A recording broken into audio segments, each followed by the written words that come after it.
السلام عليكم ورحمة الله وبركاته. Soomaaliyeey wax inuu qof inuu waaninaysa hadaad hesheen yaa sheekhshanta ilaahay inii soo diray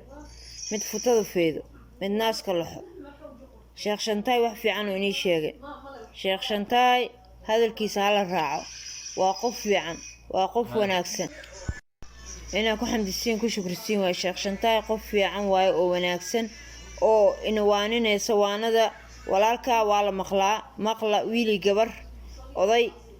kulli waxa TikTok ku jirta dhan ha maqlaan sheekhshantaay warkiisa sax waaye soo ku hadlaayo hala maqla hadalkiisa qof fiican oo wanaagsan sheekh wanaagsan waa sheekhyadii hore saas inima waanin jirin waa in waanin jireen laakiin sida sheekhshantaay uu galka ugu soo baxsaday seefta inima waanin jirin dadka Soomaalida ay wadan ay joogaan Soomaali ahaadaan wadan kasta ahaadaan xaqiiqada waa la diidaa runtu inii sheega sheekhshantaay hadalkiisa la maqlo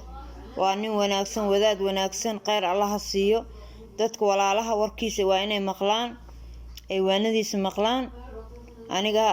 halahaasaan inii soo jeediyay gabar walaashiinaan ahay hooyo Soomaaliyeed oo inala hadashay sheekhaas ha laga haro sheekhshantaay hadal fiican ku socda wanaag uu wadaa sheekhshantaay ha laga haro